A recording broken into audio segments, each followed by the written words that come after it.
All right, for our next fight, we got Steven Astro Boy Erceg against Odey Osborne. What do you think about this one? It's kind of hard with Steve because he went on like this rocket ship. He's fighting for titles, but then he's losing 3 in a row. So it's like hard to understand where he actually is. He got thrown in the deep water. And the 3 guys are 2 champions and 1 a championship contender. When we talked about it before, it was too early for him. So I think this is a good step for him. Odey Osborne's more of a journeyman. Journeyman's a mean term. I don't mean it like that, but he's a 500 fighter in the UFC. He's been in there with Manel Kopp. He's been in there with Almabayev. So he's been in the upper level of competition, but not done well against them. I think if Odey can keep his length and his reach, he has a chance because Erceg has been shown that he can be knocked out. But I think Erceg's going to be too much. I think he's a solid fighter. He makes his rebound in this fight. I got him by decision. What do you think? Yeah, decision sounds probably the best bet on that one. Yeah. Let's get to that Myles Johns, Gene Matsumoto fight. I'm really intrigued by this. We have a bunch of 35ers here, so I keep an eye on the 35-pound division.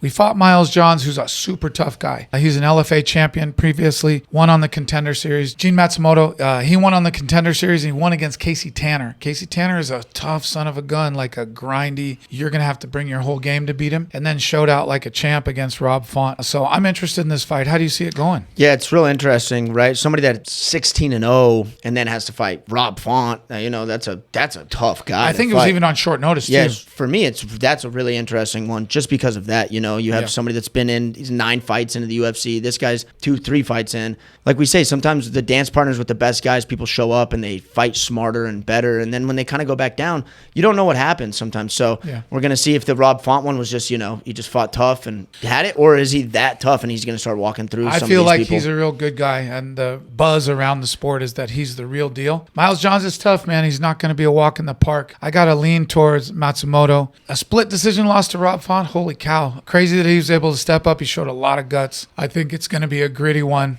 but I got Matsumoto in this one. I think Matsumoto will have his way in the fight or whatever, but like you said, Myles is tough. We're going to see if that 9 fights in the UFC, we'll see if maybe it can kind of equalize it. So we got both Matsumoto on this one. I think so. And shouts out our boy Eric Anders. He's going to go out there. The odds are not as much in his favor, so we going to bet the house on him because he's going to get it done. Yeah, he's a good dude. Yeah, and we got another Eric in there too.